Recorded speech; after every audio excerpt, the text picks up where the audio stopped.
everybody, David here, and today we're going to cover one of my most favorite subjects, which is Firebase hosting.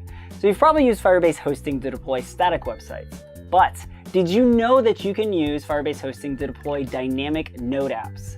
And because Firebase hosting is backed by a CDN, there's lots of cool performance tricks we can do to optimize our page load. So let's dive right down into the laptop. So I'm here in the terminal in just an empty project. And the first thing I need to do is initialize my Firebase hosting project. However, if you don't have the command line tools installed, all you have to do is do an npm i-g firebase-tools. Since I have it installed, I'm going to say Firebase init hosting. And this will set me up with a hosting project.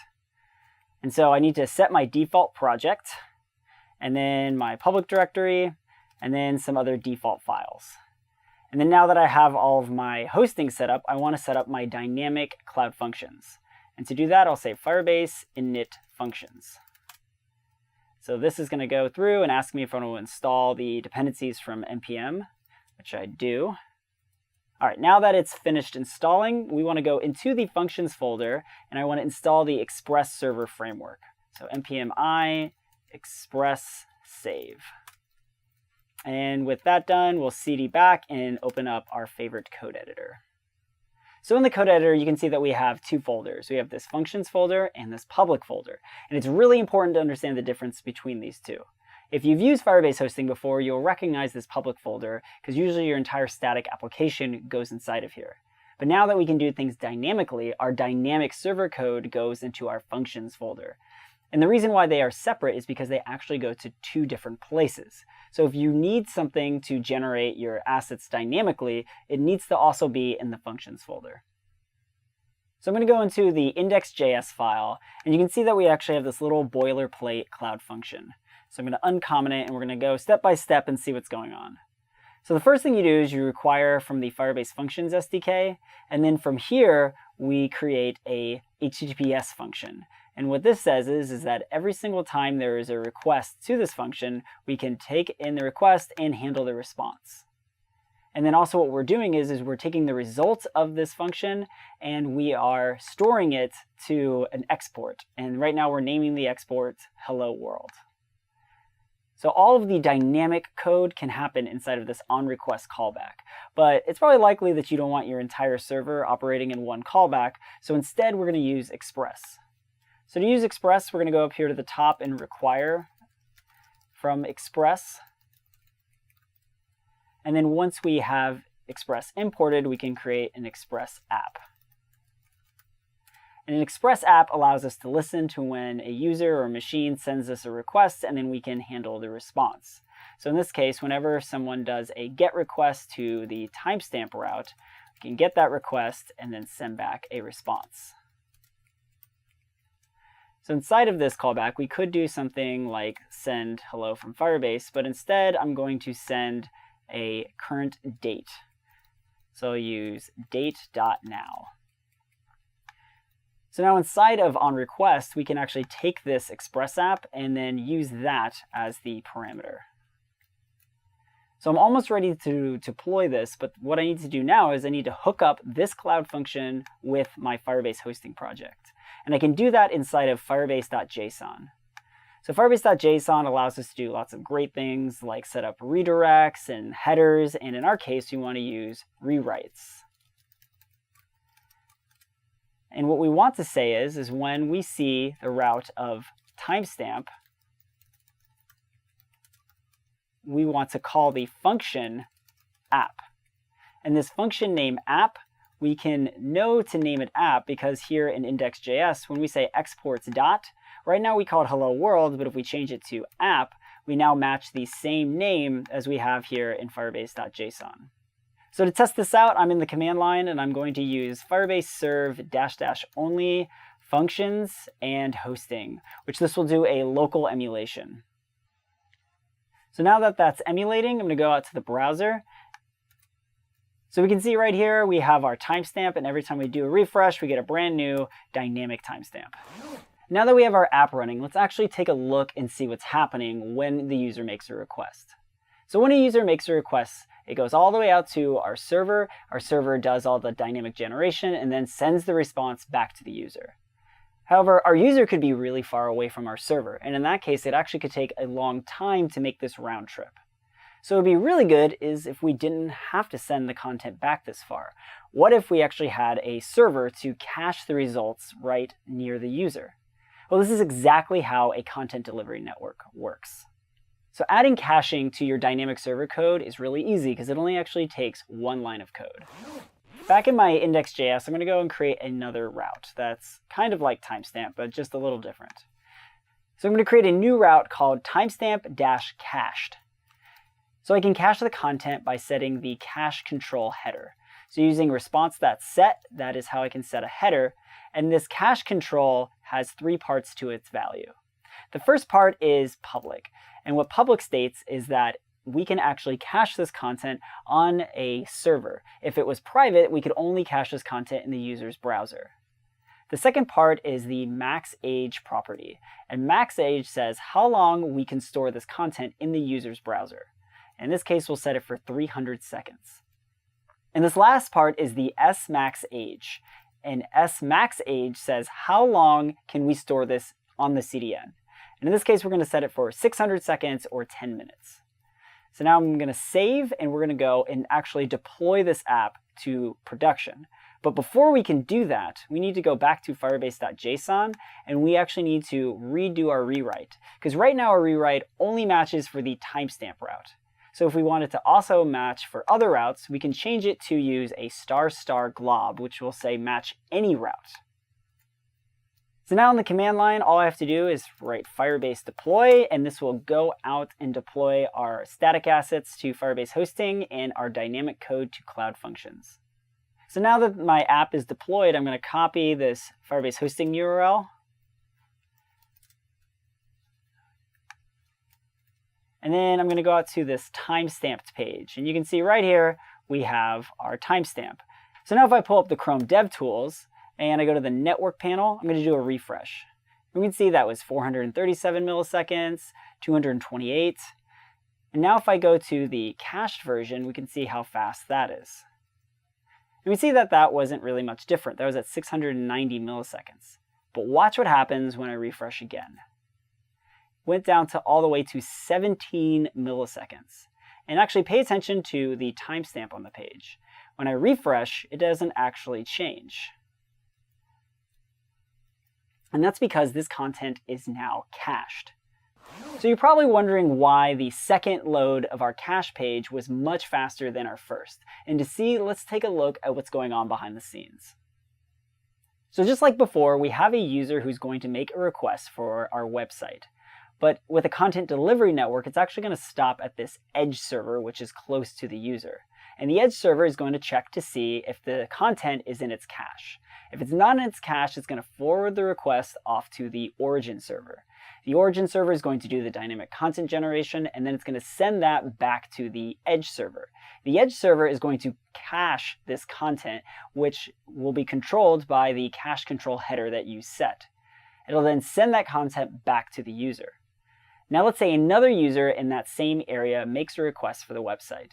That request will go out to the edge server, and the edge server will recognize that it has this content in the cache. So rather than going out to the origin and doing the new dynamic generation of the page, it's going to send back the content to the user, and that response time is going to be much, much faster because it's local to the user. And what's amazing about this is that other users in this area also can make requests for this content, and it doesn't have to go out to the origin server. It goes right back from their local edge server for a really fast page load. Now, after the cache expires, the whole process will begin again, where we go out to the edge server. The edge server recognizes that the content has expired, so it goes out to the origin. Origin dynamically generates, sends it back, caches it according to your cache control headers, and then back to the user where it's cached. So far, I've just added a timestamp, which isn't really all that interesting. So let's actually do something a little more advanced with server templating. Express has this really great mechanism called a view engine. And a view engine allows you to use whatever server templating language you like without really caring about the actual implementation. So what we're first going to do is we're going to create our server template. And we're going to do that inside of a folder called views. And we're putting this file actually inside of the functions directory because we need this to generate our content dynamically. So I'm going to create index.hbs. Inside of here, I'm just going to do a little HTML boilerplate, and we're going to name this app TrueFacts, or as you like to call them, facts. So now I'll create an H1 where we name it TrueFacts.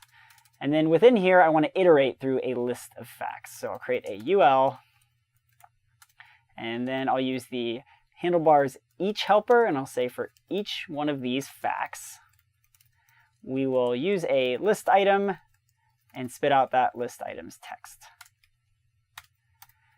So now that I have the server template, I actually need to go and install my handlebars dependency and then set up my view engine. So here in the command line, what I can do is I'm going to cd into my functions folder, and I'm going to do npm I handlebars, and then also a library called consolidate, which contains all of the Express view engines. Now that they're installed, I'll go back to my code editor.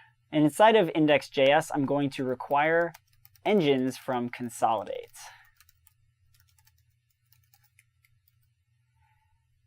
And then now that I have this, I can create the engine for my handlebars. So I'll say app.engine.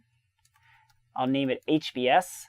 And then I'll use consolidate here and say engines.handlebars. Now with my engine created, I'm going to set my views folder to be the local./views. And then lastly, I need to use that engine. So I'm going to say app.set view engine and use HBS. So what I can do now is I'm going to delete my timestamp routes and just use this timestamp cached. But rather than naming it timestamp cached, we're going to just use / for the index. And what we want to do is we want to use response.render, and we'll say render the index page and send back this data. And what we'd like to do is we'd like to get some facts and then render this page based upon the facts that we have retrieved. So to get data, I'm going to use the Firebase admin SDK, which I'm going to import up here by saying require firebase-admin. And the first thing I need to do is create an Firebase app. So I'll create a variable for that, and I'll say firebase.initializeApp. And you can get your configuration from the Firebase website, or you can use this nice little helper from the functions SDK, where we can say functions.config.firebase. And this will actually use the configured project's credentials. So now that we have this method, I'm going to create a function, and I'm going to call it getFacts. And then within here, I'm going to create a reference to my facts. So I'll say Firebase app.database.ref, and I'll name that my facts ref. And from here, I can return ref.once, because once will get this data one time. And since this returns a promise, I'll chain this then. I'll get the snapshot and then just unwrap the value. And then now that I have my facts, inside of here, I'll call getFacts, chain on the promise, and then I can return this res.render inside. So now I'll save, and I'll go actually and serve up my app. So in the command line, I'll run my server again. So Firebase serve --only functions and hosting. And with my server emulated, let me go check out the web page. Now when I go to my home page, you can see that I'm not actually getting my facts. I'm actually getting the default Firebase hosting page. And there's actually a really good reason behind this. So if we check out the folders in the code editor, you can see that we actually have this index.html in the public folder. So Firebase hosting will automatically serve a static file over a dynamic route. And this is really good because if it didn't, then you would have to whitelist every single one of your static assets. And in this case, to fix this, all I have to do is delete index.html.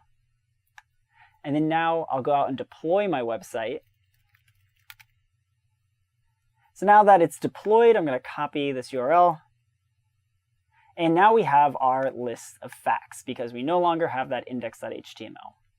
So this web page is looking pretty bare bones, so I'm actually going to go and add some CSS. So here in my index.html HBS, I'm going to create a link, and I'm going to link out to style.css. You might be wondering, where should we put style.css? Should it go inside functions, or should it go inside public?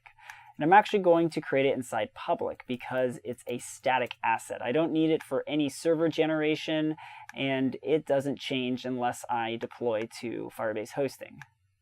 So I'm going to use a little snippet here.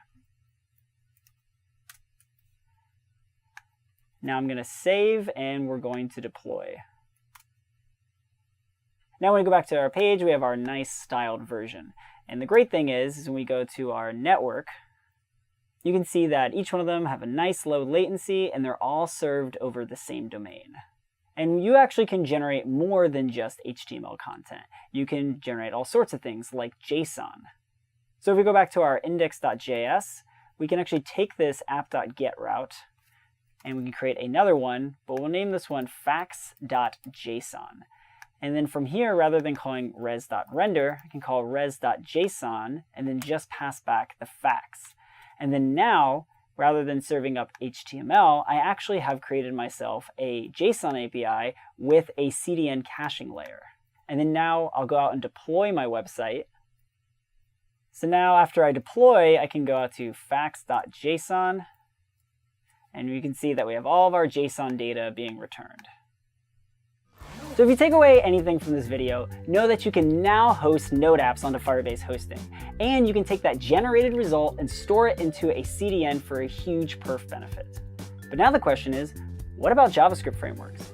With JavaScript frameworks, all of your content and your render is held up in JavaScript. But modern JavaScript frameworks have tooling around server-side rendering.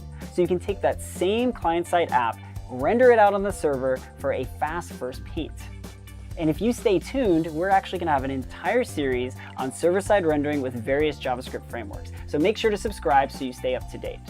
Oh, and if you were able to get an app deployed today with Node and Firebase hosting, send us a tweet because that kind of stuff just makes us happy. So that's all for today, and I will see you all next time.